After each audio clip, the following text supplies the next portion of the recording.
What's up, guys? How you doing? Good. Good. Y'all look sad. Y'all all right? Yeah, good. Somebody died? Damn. Give me some smiles, man. There we go.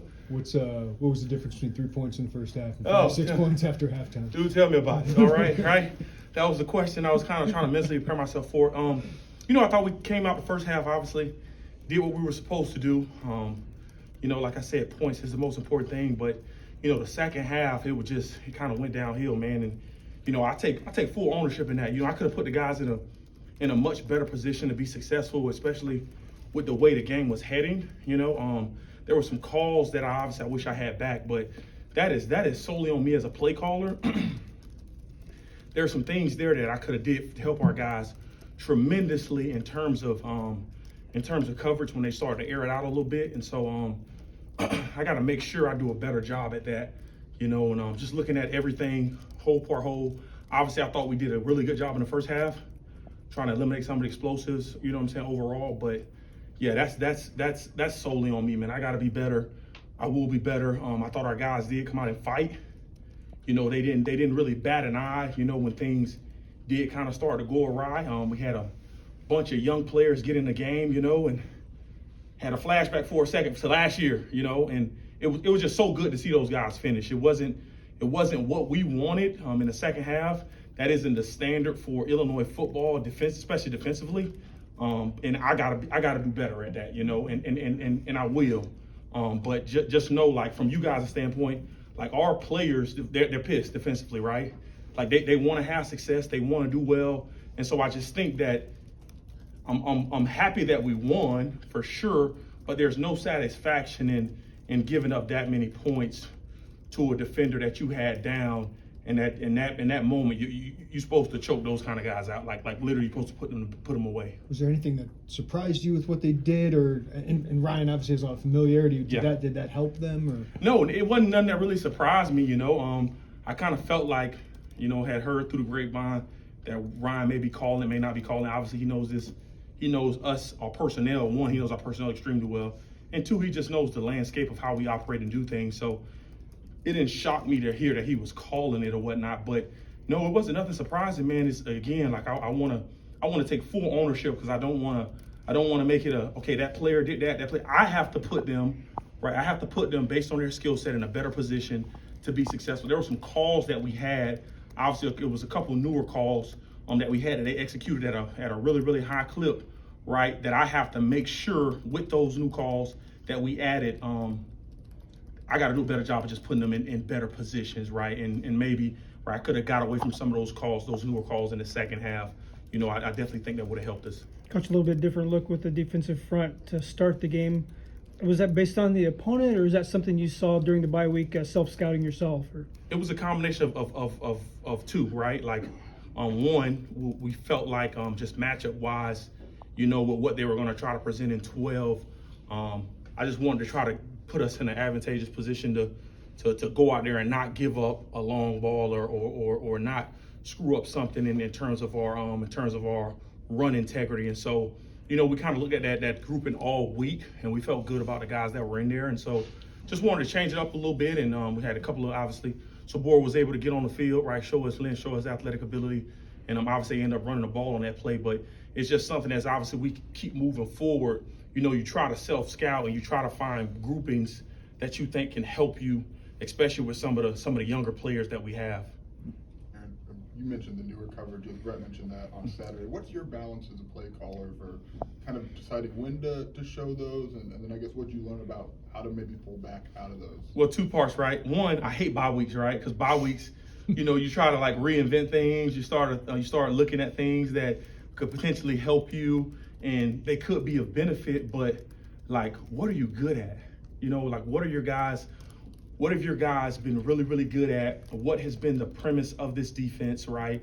Like, what was the reason why this defense had success from Jump Street, right? And it was due in large part to, guys may have gotten beat on the outside, but there wasn't a lot of home runs over the middle, you know what I'm saying? Because you typically had a post player relatively deep, but, like, in learning that, right, like, more time don't always equal success. More time to think about. I think sometimes as coaches, we can outthink ourselves and think we need this call and that call, when truly the magic is in our players, right? I can remember I can remember in 2022, I mean, we were our first game of the season. I mean, coach probably called we had like 4 defensive calls the whole game, right? And they played really well. You know what I mean? And so again, I gotta, sometimes as a young coordinator, young coach, you think you can whoopsie-do and create something magical that can obviously our goal is to try to be good in a run-in pass game. But I think sometimes when you do that and you throw something new in there, right? Our young men, they got to worry about school, they got to worry about freaking social media, they got to worry about girlfriends, family, right? They got a lot of stuff they got to deal with. And then when you add that element to it, it's I think it becomes a thinking game. I don't want our players thinking. They're not as talented when they're thinking. You know what I mean? And you see that, right? They're not playing as fast when they're thinking. And so again, I take full responsibility for what took place in the second half, man, and I have to do a better job in managing and putting them in the right position, to go out there and have success. What are you telling your guys to expect with this game coming up against Michigan? Well, first and foremost, obviously there's we're going to be celebrating 100 years, right? I think there's a lot of history in that, and obviously we get to come to this stadium and this facility every single day. So I think the first thing is that, right, there's a history here, right? And anytime you're talking about history, you have to talk about like where this place came from as opposed to where it is now, and you can't forget about the men, the players, the people that came before you. And so I think a big thing going into this week, right, the goal is obviously play really, really, really good defense, but more importantly, man, like this is a magical opportunity that we're about to have in this stadium, right? You're talking about a top 25 ranked matchup, right? I think it's on CBS, is what I'm being told, right? It's on CBS, primetime matchup, 2 really good opponents, right? Obviously, Michigan is historically a blue blood program, right? They've been at the forefront of a lot of things in terms of football-wise nationally, right? And they're coming into Champaign, Illinois, and we get a chance to play them, right? In front of, I'm hoping it's a sellout crowd in front of the world, And so one thing I spoke to our guys yesterday about just opportunity, right? Like you don't get these opportunities oftentimes as a young player, in your career. So you have to take advantage of them, I know every young man has aspirations of playing on Sunday, right? But before you can play on Sunday, you got to play on Saturday, right? And so it's going to be a great opportunity for us to play, right, this Saturday and just truly, like, you don't have to go out there and be Superman. I don't have to go out there and create some magical call, right? Like just go out there and execute your job, do it as fast as you can, and the success will come in that, if we just do it repetitively, right, and do it at a really, really high speed. So would it be fair to say maybe that you overthought it a little bit as far as changing things for the different quarterback and the different scheme? I wouldn't say overthought, because I did those same calls I had in the first half, right? And so I wouldn't necessarily put in overthought. I do think that I could have when they adjusted their game plan in the second half and they didn't run the quarterback as much, I could have adjusted better. That's probably a term that I would use, adjust better. But obviously going into the game, you got a team down 24-3 at the half. You think you're gonna probably handle them the rest of the way, you know what I mean? And so I for sure could have done a better job adjusting, right, and put our players in a more advantageous position for the rest of that game, especially in the back half of the game. Aaron, they've put a couple quarterbacks and expecting another one. We know they can run the ball. We know what their identity is, Yes, but sir. What do you think of this offense? Yeah, well, obviously they have talented players at every position, right? And they played 3 different quarterbacks this year, and so no matter which quarterback they play, I tell you one thing: all of them can do, right? All of them can run.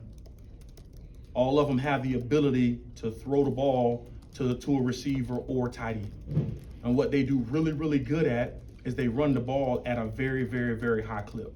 So I tell you this, no matter who's at quarterback, I'm sure at some point during the course of the game, maybe to start the game, they got 2 tailbacks that are ridiculous. That dude's going to turn around and he's going to hand the ball off to him. All right?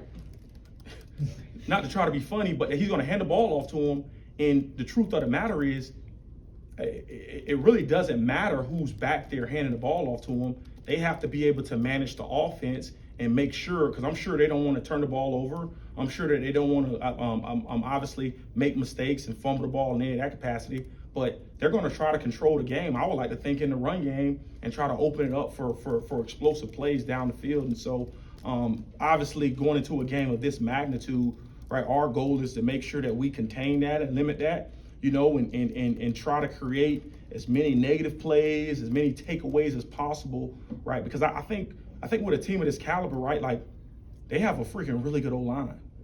Really good O-line. I'm talking about from tackle to tackle. You throw in the tight end, right? I think Colston Loveland, I thought the Penn State cat was ridiculous, and he is a really good player. I thought the Purdue cat was really, really good, right? And this cat is just as talented. He just may be the best one out of all of them, you know. And so he creates his own matchup problem for our defensive backs, for our linebackers, for anybody that's covering them. You know what I mean? And so I tip my hat to Coach Moore and what he's done with that program.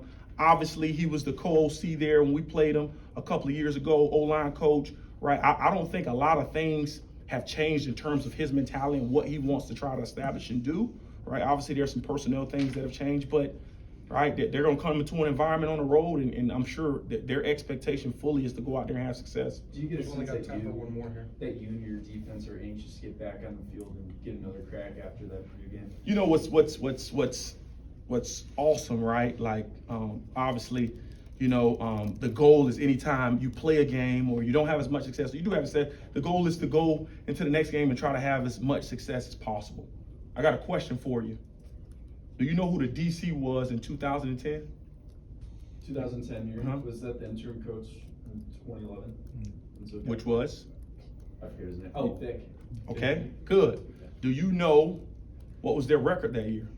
7-6. Okay, you're pretty good, right? Yeah. You're really good. Do you know do you know what was the most points they gave up that year? 65 in Michigan. Oh, that's 67. yeah. They had us beat by about 15. You know, so my point was when I was telling that to our staff this morning is nobody, unless obviously you guys are diehard Illinois fans, nobody remembers, right, what happens the previous week or the week after if you go out there and take care of responsibilities in the game ahead, right? And so you try not to dwell on that. You try to learn from it and grow from it. And our guys are so excited to be chomping at the bit, to be completely honest with you, because, you know, that's not the expectation, right? I wish you could have seen the look on their faces, right, going into our meetings yesterday. But the reality of it is that we got to play better. We will play better. You know, we have to play better because we're going to play against better teams, you know. And I think at the end of the day, when you put all of it together, the goal is just to be a complete team, right, and try to win the game. You know, I'm very excited about where we're headed as a program and where we're headed defensively, skewing the second half of this past weekend. But I don't want to dismiss that we're 5-1 right now, right? I don't want our players to forget, right, on the road to success, right? We had a little adversity, right? So how do we overcome that? You just keep moving along and moving ahead, because the time is going to come for us to bow up and have success and be who we're capable of being from a defensive standpoint. And we hope in that manner, like we give ourselves an opportunity to continue to go out there and win games. Thanks, Coach Henry.